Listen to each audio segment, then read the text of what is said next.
Hi guys, welcome back to Pronunciation with Emma. My name is Emma. If you can't guess from the title, I hope you're having a lovely Friday. In today's lesson, we're going to be talking about idioms, and I'm going to be testing your knowledge on some very common ones here that we have in English and in England. And I'm pretty sure they'll be used in America as well. So, hello to people who have joined. I've seen that some people are in the comments already.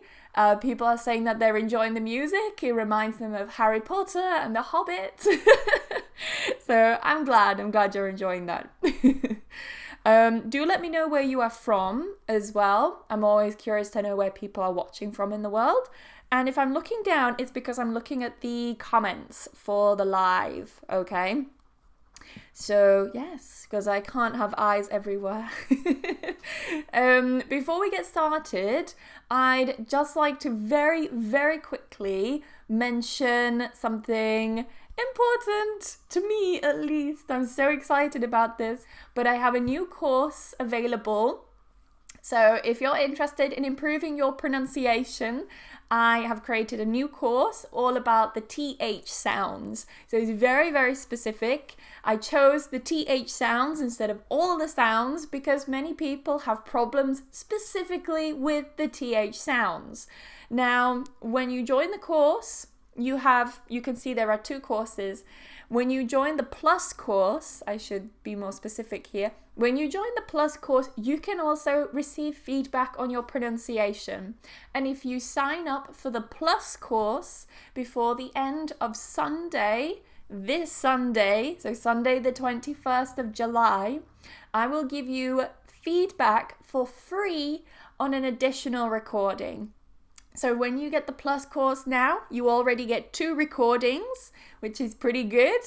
And you'll also get an extra one if you purchase the Plus course before this Sunday. If you have any questions about that, then feel free to ask me during this live or send me a message on Instagram or Facebook at Pronunciation with Emma, or you can send me an email at pronunciationwithemma@gmail.com. So Pronunciation with Emma everywhere, okay? If you ever forget my name, Pronunciation with Emma. So yes, that's what this course is about. I, though, want to jump to today's lesson because that's why you guys are here. So in today's lesson, it will be like a kind of test to see how many of these idioms you know.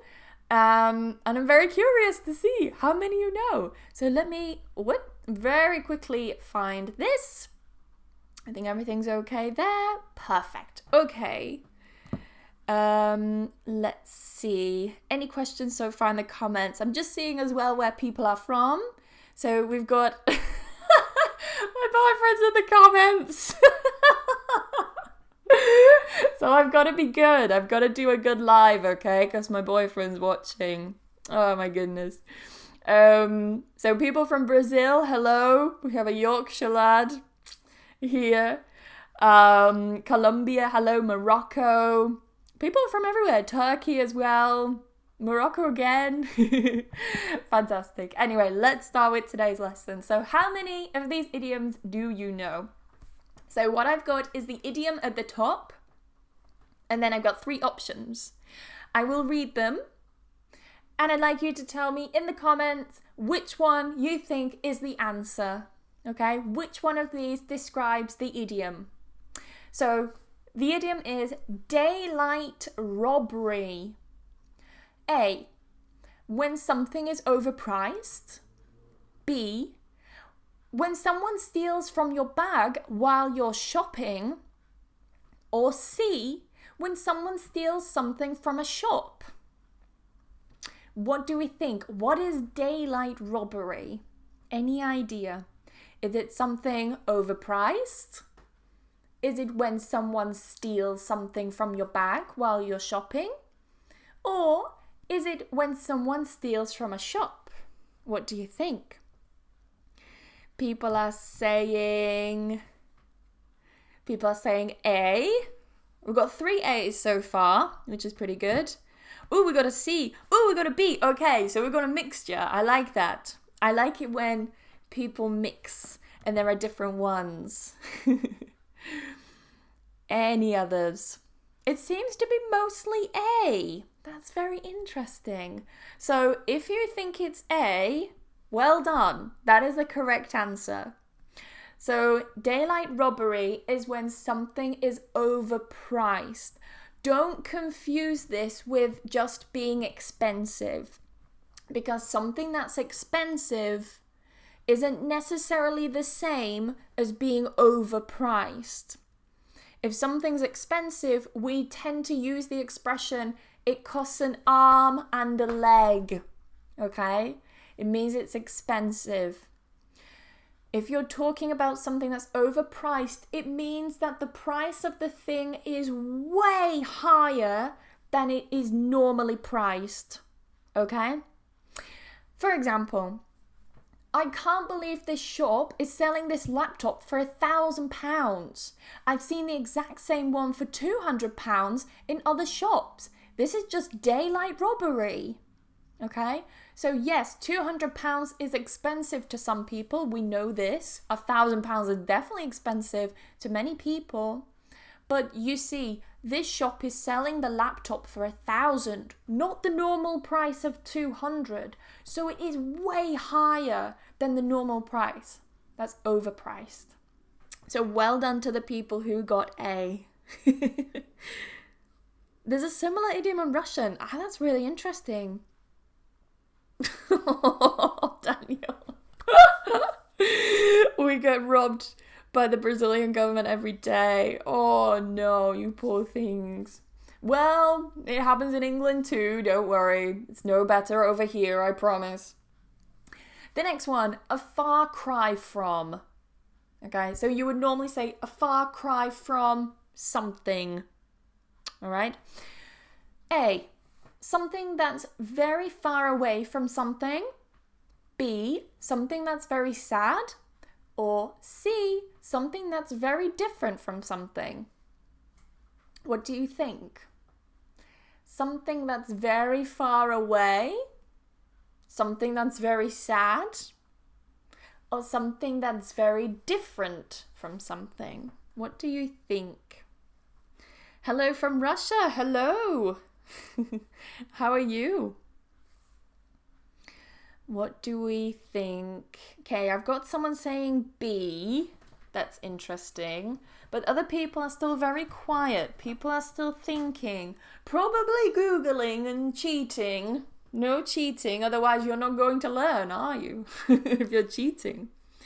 Some people are saying C. Okay, so far it's split between B and C. B, C, B, C, B, C. Very interesting, actually, when I see it divided like that. If you said B, you are wrong. I'm sorry. So C, something that's very different from something, okay? For example, living in the centre of London is a far cry from living in the countryside. So said naturally, it would be like, living in the centre of London is a far cry from living in the countryside. Meaning, living in the centre of London is very different to living in the countryside. And notice this structure as well. When we use a far cry from, we normally use ing. Okay? Teaching online is a far cry from teaching in a school. Okay, so I'm using far cry from teaching, ing, in a school. So make sure you also get that as well. Make sure you're using ing. The next one. Once in a blue moon. What does this mean?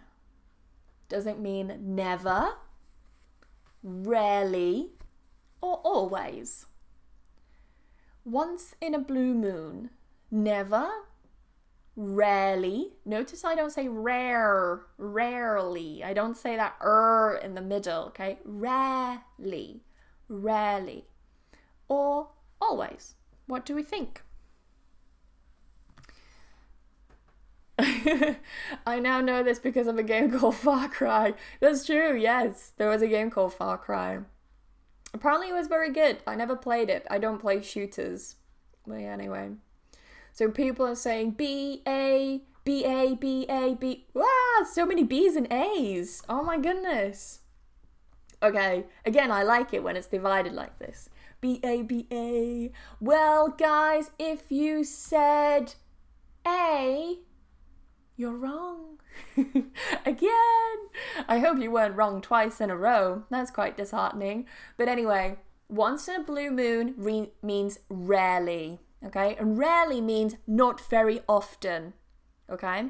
So, for example, I drink alcohol once in a blue moon. I rarely drink alcohol. Or I don't drink alcohol very often. Yeah? So once in a blue moon, rarely. We've got 2 more to go, okay? To take something with a pinch of salt. To take something with a pinch of salt. So imagine you have some salt, okay? Your fish and chips, okay? You have some salt and you have some vinegar for your fish and chips. You have the salt here. A pinch is when you just take a little bit in between your fingers. That is a pinch. Okay? A pinch of salt. Okay? A. To take something that someone says seriously. B. Don't listen to someone. Or C. Don't take something that someone says seriously. What do you think? So A. To take something that someone says seriously. B. Don't listen to someone.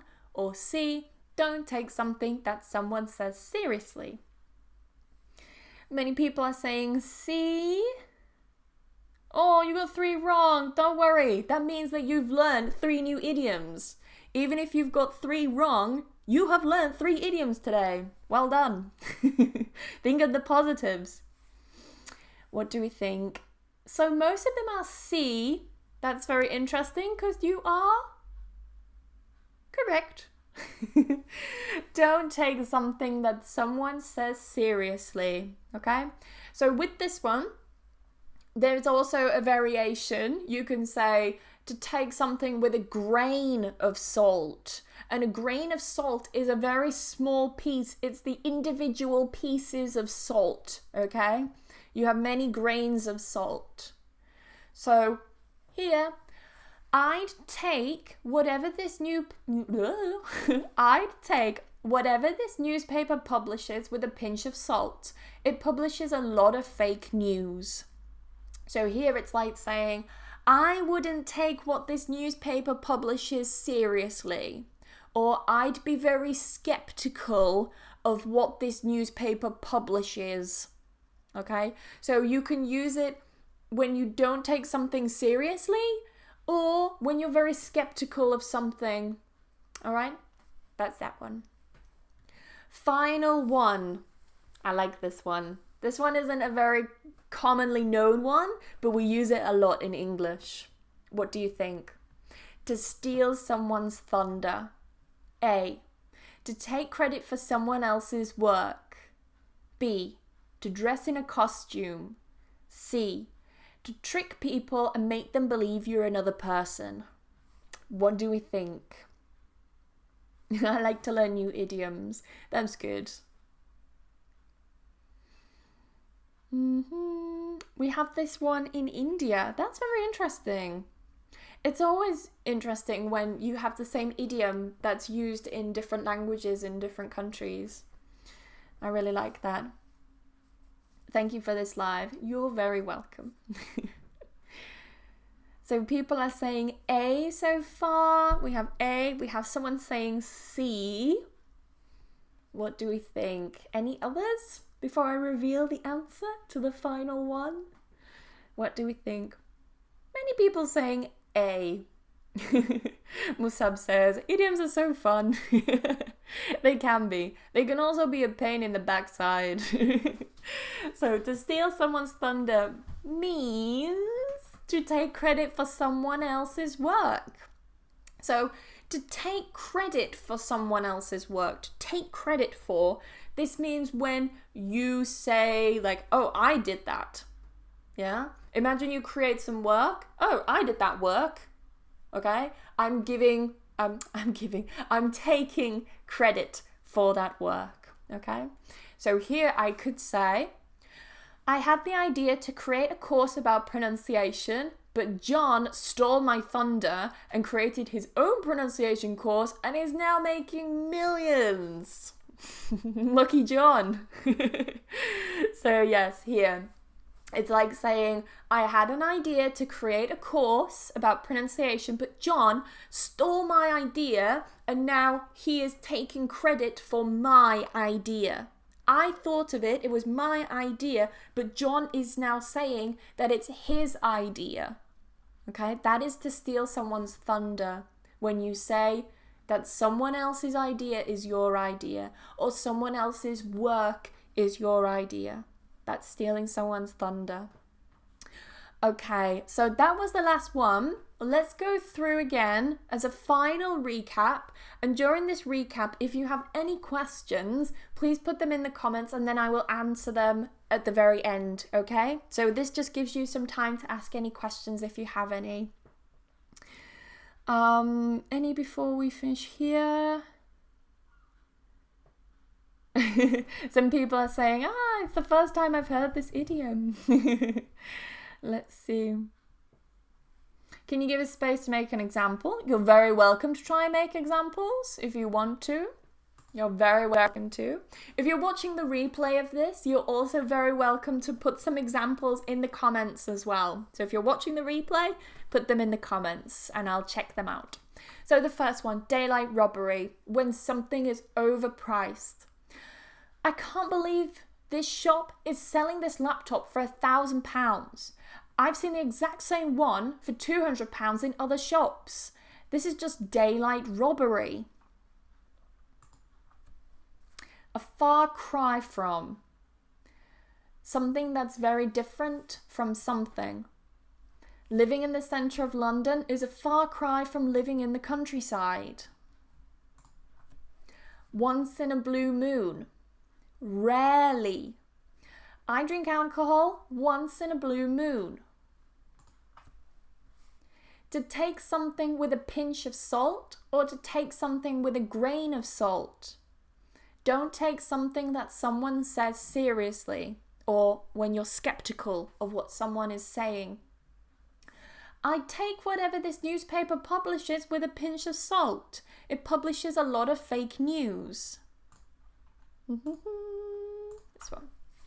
To steal someone's thunder. To take credit for someone else's work. I had the idea to create a course about pronunciation, but John stole my thunder and created his own pronunciation course and is now making millions. John. I always use this guy John in my examples. By the way, he doesn't actually exist. I even had someone ask me like, who is John? You always talk about him. Literally someone I just invented. Anyway, any questions or if you want to write some examples, then I'd be happy to check those out as well. What time are we on? Oh, we've got plenty of time. Okay. Any questions or if you want to practice, let's see. It's when someone tried to steal your course. Exactly, Gerard. Yeah, if you guys don't know, actually, someone stole my course before it was even launched. Can you believe that? Like, someone stole it before it was launched. I think they stole it on last Sunday. And yeah. Maybe it looked so good that they had to steal it. But yeah, I managed to remove them from the course, so cheeky. You know, you work so hard on something and people just take it. And I produce so much free content like now. Like, this is completely free. I'm not being paid. No one is paying me. And this is free. And yet people still want to take things from me. It's really, really unfair. Yeah. We'll see what happens to that person. Karma may get them. I wrote a poem, Writer's Rain. This poem includes 24 idioms in one poem. Wow, that is really impressive. Well done, Anna. Well done, Maxime. I got all the idioms correct. Well done. London is expensive, I know. Anything else? I see her in my dreams once in a blue moon. Very good. Let's see, anything else? Take it lightly. That's a nice expression. Take it lightly. It means like don't go too much into something. Don't get too stressed about something. Yeah, no shame with people, Gerard, I know. But anyway. To steal someone's thunder in Portuguese. Ah, thank you for translating that. That's really interesting. Yep. Very good. Anyway, no other questions seem to be coming up. Someone's written under the weather. That's another idiom, meaning that you feel sick or you feel ill. But no questions here. So I will finish there for today. I hope you have enjoyed this live and you've learned 5 new idioms, or at least 1 new idiom. If you didn't learn any, then I hope you were able to test your knowledge of idioms and you practiced and learned something new. Have a wonderful weekend and I will see you all very soon. Remember, if you have any questions about this live, just put them down in the comments. If you have any questions about the new TH course, please send me a message here, either in the comments, on Instagram or on Facebook or by email. Okay, I'm Pronunciation with Emma everywhere. And by email, it's pronunciationwithemma@gmail.com. Okay, have a fantastic weekend and I will see you all very soon. Okay, bye bye guys.